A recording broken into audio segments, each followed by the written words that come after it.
At 28 years old, Jaire Alexander finds himself in an unexpected place, not just in terms of his career, but in how the league sees him.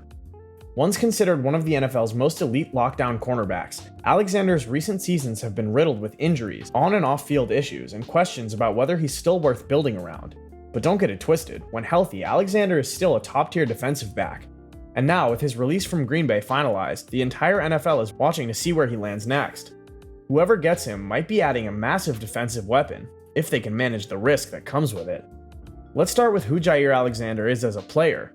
When he's on the field, he's a problem for opposing quarterbacks. He's physical, sticky in man coverage, and has elite-level footwork that allows him to recover even when beat off the line.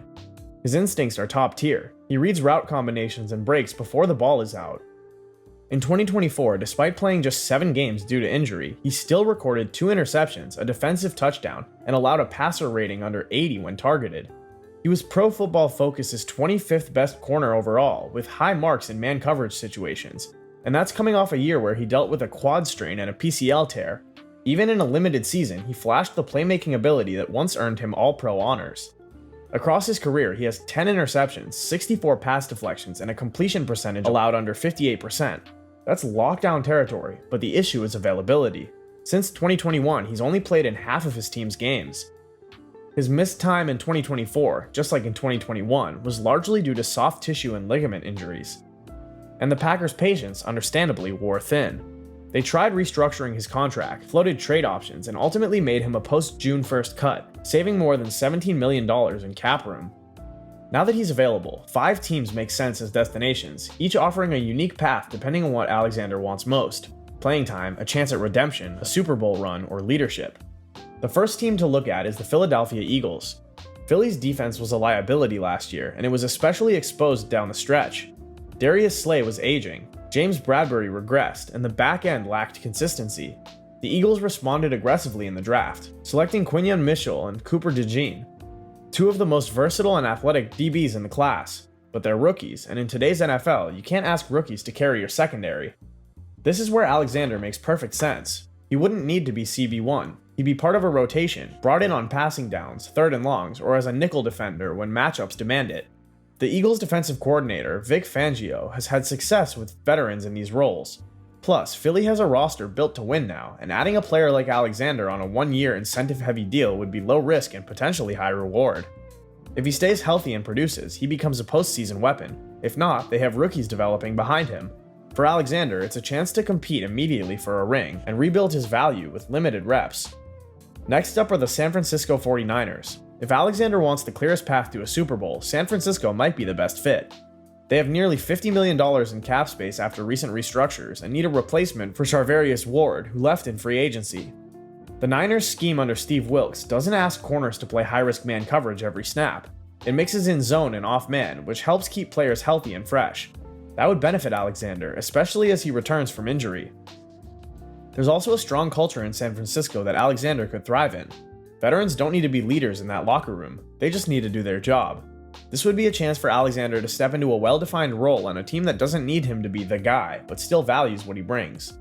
Defensive line coach Chris Kotcherek has already mentioned that they're exploring veteran addition, and adding someone with Alexander's burst and vision to a secondary that already has playmakers like Talanoa Hufanga would be terrifying for offenses. He could rotate on the outside, cover inside in dime packages, and be part of a Super Bowl caliber defense with elite pass rush support. Then there's the Dallas Cowboys. Jerry Jones loved making splashy moves, and adding Jaire Alexander would definitely fit that bill. The Cowboys' cornerback room isn't in shambles, but there are questions. Trevon Diggs is coming off a torn ACL and hasn't played a snap since early 2023. Deron Bland had a record-setting 2023 season, but was less consistent in 2024. The depth beyond them is shaky, and while Dallas added Kaiir Elam, he's still a project. Alexander would give them insurance and flexibility. If Diggs isn't 100%, Alexander could take over CB1 duties. If Diggs returns strong, Alexander could slot in as CB2 or play nickel depending on matchups. And don't forget Dan Quinn's departure. The Cowboys' new defensive scheme under Mike Zimmer might favor a more physical press-heavy corner like Alexander. This is also a media spotlight move.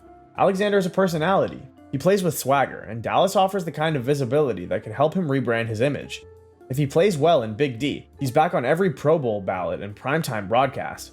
For a guy looking to rebuild his brand while staying competitive, this might be the perfect match. On the other end of the spectrum, we have the Carolina Panthers. This is the rebuild option, but also a chance for Alexander to play a massive role. The Panthers have talent on defense, but lack a clear veteran identity in the secondary. J.C. Horn is solid when healthy, but like Alexander, he struggles to stay on the field. Carolina needs a stable presence at cornerback, someone who can contribute now and help develop young guys. Head coach Dave Canales has made it clear he wants to build a team with character, leadership, and physicality.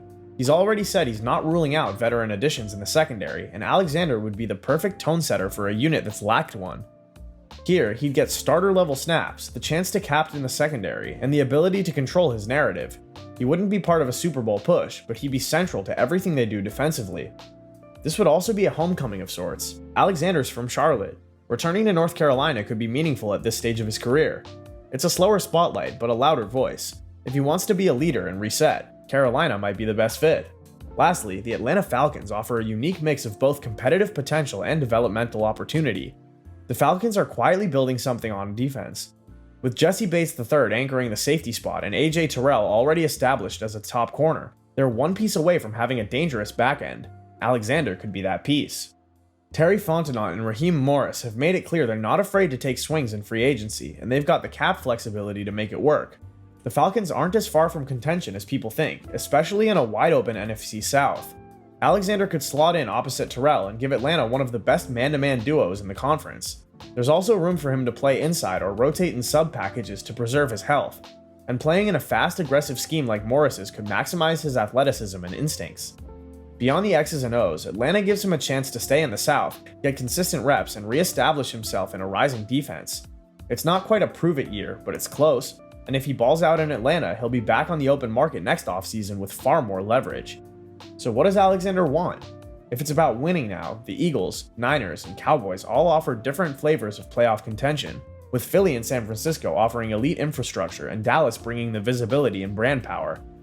If it's about playing time, leadership, and rebuilding from the inside out, then Carolina and Atlanta both make strong cases.